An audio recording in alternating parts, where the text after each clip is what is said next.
So, can the prosecution really still stand if the star evidence gets thrown out of court?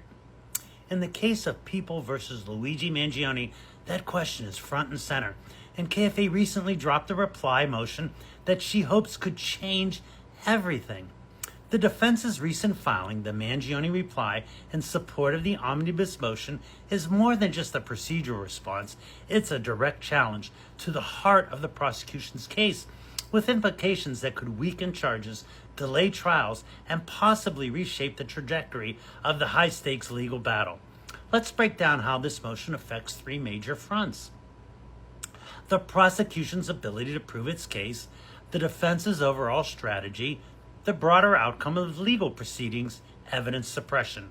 At the core of the defense attack is the argument that the search of Luigi Mangione's backpack, which led to the discovery of his personal journal, was unlawful.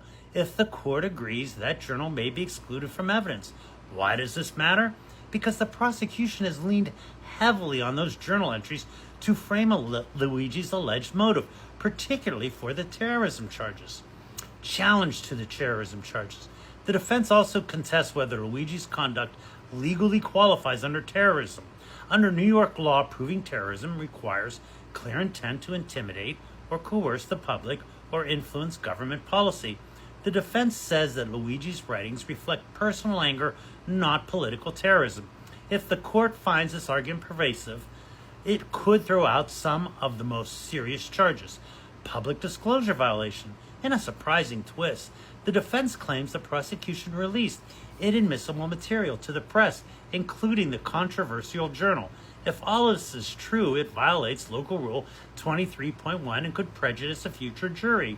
The court may respond with sanctions or worse, declare a mistrial. Now let's dive into the defense's strategy: constitutional framing. The defense is smartly framing this case around constitutional rights. First, they argue they illegally violated the Fourth Amendment. Second, they claim the state's eagerness to move forward could jeopardize Luigi's right to a fair trial, especially in light of the overlapping federal death penalty case. Trial sequencing. The defense wants the federal trial to go first. Why? Because preparing a federal capital defense requires lengthy mitigation investigation, the kind that uncovers complex social, psychological, or emotional history to humanize the accused. Rushing the state trial could force strategic choices before that investigation is complete, possibly harming Luigi's federal defense and violating his Sixth Amendment rights. Strategic evidence challenges. By attacking both the legality of the search and the sufficiency of the terrorism charges, the defense is attempting to dismantle the prosecution's case before it even reaches trial. If successful, this could result in reduced charges or dismissals. Is there any larger impact on the legal proceedings? Well, delays are likely. The defense's constitutional claims, particularly around trial sequencing, could significantly delay the state trial. But for the defense, that delay is strategic. More time to investigate, to coordinate with federal counsel, and to control how and when evidence is presented. And then there's the jury bias and public perception. The public's release of Luigi's journal creates an uphill battle for jury selection. How do you find an impartial juror when the alleged evidence has already been tried in the media? The defense could use this challenge to jury panels, delay proceedings, or push for a venue change. And what about defense coordination across jurisdictions? Well, because the state and federal charges involve the same witnesses, evidence, and timeline, poor coordination could mean strategic disaster, even legal malpractice. The defense is arguing that allowing the federal case to go first respects not only just Luigi's rights, but also structural integrity of the judicial process. And then there's the deconstructing of the terrorism allegation. KFA tried to highlight there's no clear intent. The prosecution argues that what Luigi's writings allegedly found in the journal show terroristic motive, but the defense says the journal reflects a personal vendetta, not a political or ideological goal.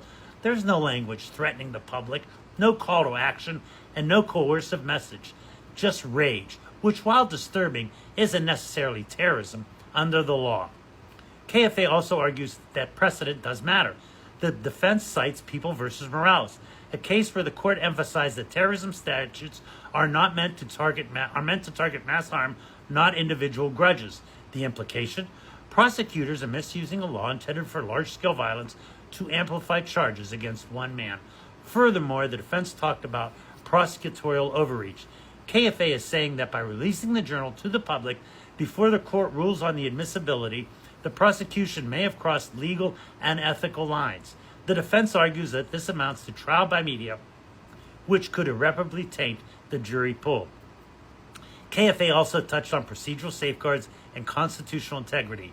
The defense is asking for a delay in the state trial until a federal case concludes. They argue this is not only a stall tactic, but a constitutional necessity. Luigi's defense team must conduct detailed mitigation investigation for the death penalty, and the clock on that can't be rushed.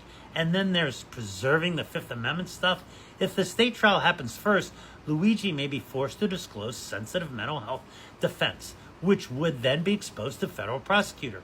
That could violate his Fifth Amendment right against self-incrimination and undermine the protections under the federal rules of criminal procedure.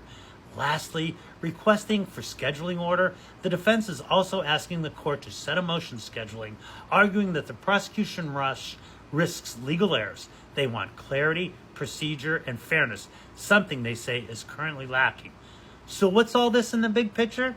The Mangione reply in support of the omnibus motion isn't just a defense filing, it's a roadmap to derail the prosecution's narrative, protect constitutional rights, and force a realignment of the case's timeline and structure. If the court agrees, even with part of this motion, we could see critical evidence thrown out, major charges dismissed, the state trial delayed, and the public narrative turned upside down. This case is no longer just about what Luigi may done or may not have done. It's now also about how far the justice system is willing to go and what safeguards we must protect to ensure a fair trial.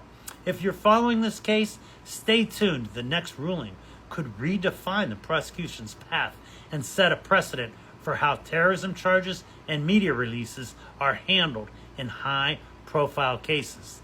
That's all for now. This whole entire saga is exhausting. But if you're reading all the motions carefully, and if you're reading between the lines, you could see and feel that KFA is not even denying that Luigi did the crime.